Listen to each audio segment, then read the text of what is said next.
Hey guys, how's it going? Welcome back to the second episode of Avalanche. Now in today's episode we will be finishing the main 25 by 25 block grid and setting up the basic transit in the city. Now before you guys get into this video, for the people who have not watched the first episode of Avalanche, can pause this video right now and check out the first episode, because we covered a lot of ground in it. I mean, we built the interchange, we built the transit hub, and we also started the main buildings of the downtown. Okay, so before building the downtown, the first thing I do, the rest of the downtown, the first thing I do is lay down my metro tracks, which leads straight away to the center of the city. Because once all the buildings are in place, it's going to be very tough to work over there, as the frame rate obviously gets low. That's one thing, and the other thing is all the nodes start getting the nodes start snapping to random roads and buildings. As you can see, it's happening right now as well, so it's kind of tough working with all the buildings placed. So I chose to do this first, and then actually place the metro station. Again, I'm using the metro overall mod, and I think these stations are more than enough. These are very well detailed stations, and I absolutely love them. So like I said in the previous episode, my metros are slightly higher than my usual metro height. So right now my metros are running at, I think, 24 meters. Yes, they're running at 24 meters. So I have to raise the metro stations to 24 meters as well. Now the thing which happens usually when you raise the building, a building like the metro station, the terrain also raises with the building, and there's this weird glitchy terrain which comes under it. Surprisingly, with the metro station, nothing like this happened. I mean, there was a little part of it where the entrance of the metro station is, but once you place buildings near it, especially when it's over a road and you place buildings on both the sides of the roads, the terrain just vanishes. Like, it's perfectly a normal standing column. It'll look very normal. That's exactly what has happened over here, and it looks very nice. Honestly, there is no glitchy terrain, so it looks perfect. Now, I'm really happy that it came out really nice, because I was worried about this one thing while I was building unusually high metro. So as you can see, the three stations on the one side of the transit hub are divided into two different tracks. So the one which is turning towards the right is actually its own independent track. I don't want it to actually merge with the main line or something. So the other one where I'm placing the quad tracks are the main line. So this main line will actually head out maybe to the future airport, or or even the industrial area, which I will be building soon.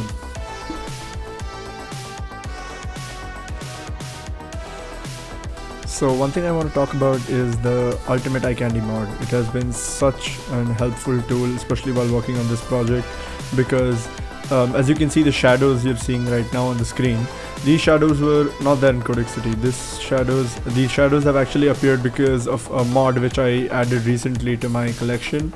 It is the post-process effects mod, and it adds shadows under buildings, under cars, under trains, under anything which is solid. So it gives a little more realism to your city, and I honestly think it's a very good addition. But it kind of it gets problematic when you're trying to work in places where where it's under shadows, and because it gets very dark. So Ultimate Eye Candy actually helped me change the direction of the sun. From the longitude settings in your Ultimate Eye Candy, you can actually change the direction of the sun actually. So you can literally rotate the sun having on the other side of the city, and that helps a lot because the shadows are gone and you can build normally, and it's extremely helpful. And especially even with the day and night cycle, you can literally pause the day and night cycle over there even though the simulation is running, and you can still build your city continue. You don't have to worry about the night time and all that, because working in night time is usually tough unless you're doing something specifically which requires night time. So as you can see right now, that I was working in a pretty dark area and I needed a little bit more lighting. So as you can see, I just changed the longitude settings, and the sun just looks changed the direction, and it's all bright on this side now. one thing I noticed about working with unusually high metro was that you can get it over buildings, smaller buildings. As you can see right now, I've placed the metro station over a building, so those small buildings actually fit very perfectly under the 24-meter high metro, and I absolutely love it. And you can see in the nighttime view, the city looks pretty decent. One problem which I faced making the downtown was that some of the buildings in City Skylines for some reason do not light up at all. Like, the floors are absolutely dark. As you can see, most of the buildings have some lighting on the floors, but many buildings actually do not have any light at all. And I don't know if it was a coincidence or what, all my dark buildings got placed in one corner of the city itself, and that corner of the city looked so dark that it looks weird. It looks very weird. It looks like that entire area has a blackout. So I actually was looking ways to fix that, and what I did was I could not get them to light up. That was because I do not exactly know how to get them to light up. What I did was I added those floodlights on the roof, like I did on the tallest building in the previous episode. The same way I added these lights on top, and honestly, adding lights on the top really helps. Like, it gives another identity, even though the floor lights are not on, but with those floodlights on top, the building looks active. It gives you another feeling about it, like it's on. It feels like the building is not dead, or it's just it is working, it is active. That's the main part about it, and that's what I wanted to happen. So that has come out to be very good, honestly.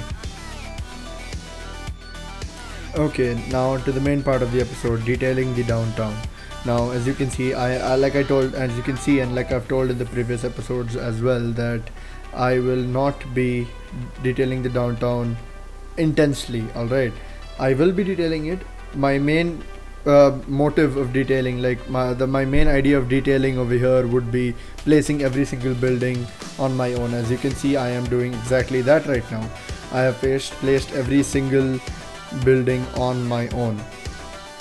And the one thing which I have noticed is that the quality of your build just increases drastically. Like, as you can see already, this looks so much more well organized than Codex City. Honestly, I'm not saying Codex City was bad. It was really good for a first project, and I had for something I have done before, but I tried something new over here and it has come out to be extremely good. And for the buildings which I'm using right now are most of those buildings which you see, the small ones, are by Reaper. Now, Reaper has an absolutely amazing collection of skyscrapers and smaller buildings as well. It's a must-have collection, honestly. I would actually link that in the description if you guys want it. And as you can see, those buildings actually have lights on it, so I don't have to sit and place lights on every single building of these, and they just add a lot of detail to the city. And the thing with all these all of Reaper's assets are they have the same architectural design. So honestly, like you must have seen in real life that one city has the same kind of architectural design. So that's exactly what Reaper's assets are actually helping me do over here. They're just showing that Avalanche has its own architectural design, and it's constant. It is being followed throughout the city, and it looks that just increases the level of detail, honestly. And of course, now there are some traffic problems I faced because of the major influx. This gets sorted soon. This obviously will happen when you start a city suddenly and place more and more buildings. It is inevitable. You cannot get away from this. And the best way of doing it, just let things happen and give some maybe like some bypass roads or something like that, or maybe some shortcut roads, so that they might take some other shorter routes, and not concentrate all the traffic to one part of the city. So it's really nice. Okay, so many of you may be wondering that how is the city running without any city services? It is, alright. I mean, I have added city services, I just haven't added on camera because I felt that it would just be a repetition of what I've done before, because it's exactly the same thing what I did in Codex City, and it's pretty boring to just watch me plop random buildings of garbage and sewage and water pumps and all that. So I just I chose not to do that on purpose because I don't want to repeat content on my this thing. And you might feel that again cities is being repeated, but honestly I feel it's not being repeated because this is something new for me. First of all, it's a new snow map. Second, it's a much more detailed city. I honestly love it. So, and I see that you guys are supporting me really well on this project as well, and I thank you all for this. Keep up the support and I will grow as much as I can, and thank you for everything. I did face lighting problems even though after this. I mean, there were still parts which were dark, because of which I had to actually remove some of the buildings, you know, which were, you know, mainly like, you know, seen even after having adding lights. They did not really glow up so much as the others, so I chose to remove those buildings as they just ruined the look of the city.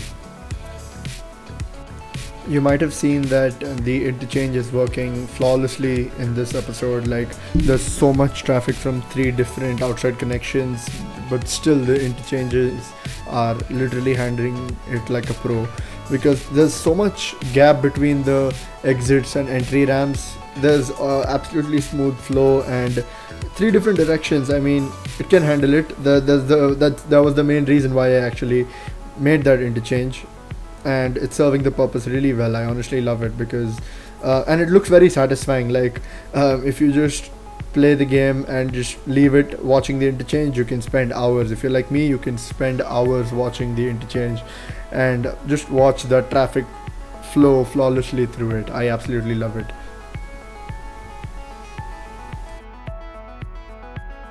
Even though I've made the metro tracks, I still haven't started the metro lines, because I will be making the metro yard maybe in the next episode, or maybe off camera, I do not remember exactly. But yes, once that is ready, the metro lines will be running. I think I will have it running by the next episode. One thing which you can notice is another addition to my mod collection is the cube map replacer. Now, cube map replacer is just another great mod which you should have, because when you're recording cinematics or getting pictures in general, you will have an amazing good looking sky. I honestly love the cube maps which I used on Avalanche, and I regret not having this mod for Codexity as well. Because at that time I wasn't sure if my device, my PC, could take the load of so many mods and assets, and I was just testing it back then. But between Codexity and Avalanche, I have built 2 cities off camera, like on a personal project which I used to share pictures of on my Instagram. So I actually started growing my mods and assets collection and testing more and more mods and assets on my PC. Like, I wanted to see how many mods and assets can my PC really handle, so I used to keep on adding as many as I can, and that is still continuing. Honestly, I still am adding as many assets I can. I think around episode 10 of Avalanche I have added many more assets to my collection, and they're just absolutely amazing. I honestly feel that this is going to be a great project ahead, as long as you guys are supporting it and helping me grow. So yes. So I guess we're coming to the end of this episode. If you guys enjoyed today's episode, hit that thumbs up button right below, and subscribe to my channel if you want to watch more. You can follow me on my socials if you want more news on the channel. Thank you for watching, and I'll see you next time.